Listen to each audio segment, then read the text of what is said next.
اعوذ باللہ من الشیطان الرجیم بسم اللہ الرحمن الرحیم السلام علیکم ورحمۃ اللہ وبرکاتہ۔ امید کرتی ہوں کہ آپ سب خیر و عافیت سے ہوں گے۔ اللہ تعالیٰ آپ سب کو اپنی رحمتوں، برکتوں اور نعمتوں سے مالا مال فرمائے۔ آپ جہاں بھی ہوں اللہ آپ کی ہر جائز دعا کو قبول فرمائے، آپ کی پریشانیاں دور عطا فرمائے، آپ کے رزق میں برکت عطا فرمائے اور آپ کے گھروں میں رزق کے دروازے کھول دے۔ تو آج کی اس ویڈیو میں ہم بات کریں گے ماہ سفر کے آخری بدھ کے حوالے سے کہ ماہ سفر کا آخری بدھ فضیلت کا حامل ہے اور حفاظت کا ایک بہت ہی بہترین وظیفہ، خوبصورت قرآنی عمل آج میں آپ کے ساتھ شیئر کر رہی ہوں جو بہت سے لوگ ماہ سفر کے آخری بدھ کے دن پڑھتے ہیں۔ اس معمول میں 4 صورتیں شامل ہیں اور ان کی تلاوت کے بعد اللہ تعالیٰ سے رزق، برکت، آسانی اور قبولیت اعمال کی دعا کی جا سکتی ہے۔ لیکن اس سے پہلے ایک بہت ضروری بات سمجھ لیجئے، اسلام ہمیں یہ تعلیم دیتا ہے کہ اصل اثر صرف اللہ کی ذات کا ہے۔ قرآن پاک کی ہر آیت اور ہر صورت باعث رحمت اور باعث برکت ہے، اس لیے ہم یہ عمل صرف اللہ کی رضا، قرآن کی محبت اور دعا کی نیت سے کریں۔ ہماری امید صرف اللہ تعالیٰ سے ہونی چاہیے۔ آج کل بہت سے لوگ رزق کی تنگی، بے روزگاری، قرض، کاروبار میں نقصان، گھریلو پریشانیوں اور ذہنی دباؤ کا شکار ہیں۔ ایسے حالات میں سب سے مضبوط سہارا اللہ تعالیٰ کی طرف رجوع کرنا ہے، نماز کی پابندی کرنا، قرآن پاک کی تلاوت کرنا اور دل سے دعا کرنا ہے۔ اللہ تعالیٰ قرآن مجید میں ارشاد فرماتے ہیں کہ اور جو لوگ اللہ سے ڈرتے ہیں اللہ اس کے لیے نکلنے کا راستہ بنا دیتا ہے اور اسے وہاں سے رزق اللہ دیتا ہے جہاں اسے گمان بھی نہیں ہوتا۔ ماہ سفر کی آخری بدھ کو لوگ مختلف قسم کے وظائف کرتے ہیں اور ماہ سفر کا آخری بدھ رحمتوں، برکتوں والا ہے جس میں لوگ مختلف قسم کے وظائف کرتے ہیں، جن میں شامل ہے رزق میں برکت، کاروبار میں اگر بندش ہے، جادو ہے، گھر میں کسی قسم کی پریشانی ہے، مشکلات ہے، انشاءاللہ تعالی اس وظیفے سے، اس قرآنی آیت کے ان صورتوں کے وظیفے سے انشاءاللہ اللہ تعالیٰ آپ کی تمام تر پریشانیاں، مشکلات آسان کر دیں گے اور آپ کے رزق میں بے پناہ برکت آئے گی۔ اس لیے ہمیں امید صرف اللہ کی ذات سے لگانی چاہیے کہ وہی اللہ ہے، ہمیں رزق دینے والا وہی ذات ہے۔ اس آیت سے ہمیں یہی سبق ملتا ہے، ہمیں یہی امید دلاتی ہے کہ اللہ کے خزانے کبھی ختم نہیں ہوتے۔ اگر آج حالات مشکل ہیں تو اللہ ایک لمحے میں آسانیاں پیدا کر سکتا ہے۔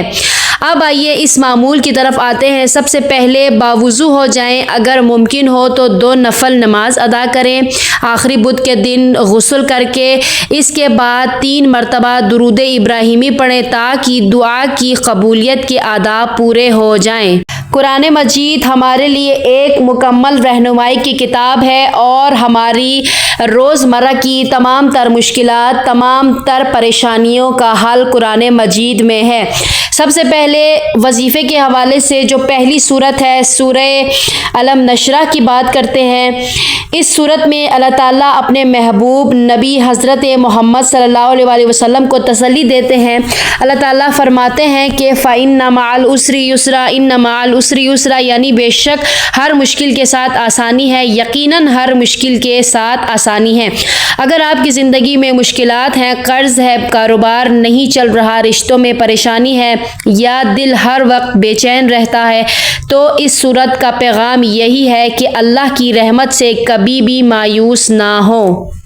دوسری صورت جو اس وظیفے میں بیان کی گئی ہے سورہ تین، اس کے بعد سورہ 3 کی تلاوت آپ نے کرنی ہے۔ وظیفے کا مکمل طریقہ میں آپ کو آگے جا کے بتاؤں گی۔ اور سورہ 3 اس صورت میں اللہ تعالیٰ انسان کی عزت، اس کی بہترین تخلیق اور ایمان اور نیک اعمال کی اہمیت بیان فرماتے ہیں۔ یہ صورت ہمیں یہی سکھاتی ہے کہ دنیا کی اصل کامیابی مال میں نہیں بلکہ ایمان، اچھے اخلاق اور نیک اعمال میں ہے۔ اگر انسان اللہ کے احکام پر عمل کرے تو اللہ دنیا اور آخرت دونوں میں کامیابی عطا فرماتا ہے۔ تیسری صورت جو اس وظیفے میں بیان کی گئی ہے سورہ فتح، سورہ فتح اس صورت کا نام ہے فتح یعنی کامیابی۔ اس میں اللہ تعالیٰ اپنے نبی حضرت محمد صلی اللہ علیہ وسلم کو عظیم کامیابی کی خوشخبری دیتے ہیں۔ اگر کسی کا کاروبار بند ہو، ملازمت نہ مل رہی ہو، امتحان میں کامیابی چاہیے یا زندگی میں رکاوٹیں ہوں تو اللہ تعالیٰ سے دعا کریں کہ جیسے اس نے اپنے محبوب صلی اللہ علیہ وآلہ وسلم کو فتح عطا فرمائی ویسے ہی ہماری جائز مشکلات میں بھی آسانیاں پیدا فرمائے۔ چوتھی اور آخری سورت سورہ اخلاص، یہ ایک عظیم سورت ہے جس میں اللہ تعالیٰ کی وحدانیت بیان کی گئی ہے۔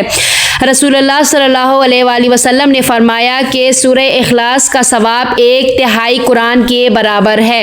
جب بندہ خالص دل سے اللہ کو پکارتا ہے تو اللہ کی اس کی دعا ضرور سنتا ہے اور بہترین وقت پر بہترین فیصلہ عطا فرماتا ہے۔ اور وظیفے کا طریقہ کار یہی ہے، ماہ سفر کے آخری بدھ کے دن اس وظیفے کو آپ نے کرنا ہے۔ جتنی میں نے آپ کو صورتیں بتائی ہیں، سورہ علم نشرہ، سورہ 3، سورہ فتح اور سورہ اخلاص، ان تمام صورتوں کی تعداد 7 ہے۔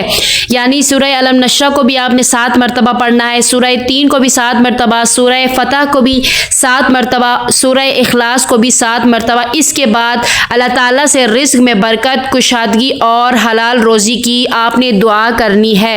پھر آپ نے دونوں ہاتھوں کو اٹھا کر دل سے دعا کرنا ہے، یا اللہ میرے رزق میں حلال برکت عطا فرما، میری تنگ دستی دور فرما، میرے قرض ادا ہونے کے اسباب پیدا فرما، میرے گھر میں سکون عطا فرما، میرے والدین، شوہر، بیوی، اولاد اور تمام اہل خانہ پر اپنی رحمت نازل فرما، میرے گناہوں کو معاف فرما، میری دعا قبول فرما، مجھے صحت، عزت، ایمان اور دنیا و آخرت کی بھلائیاں عطا فرما۔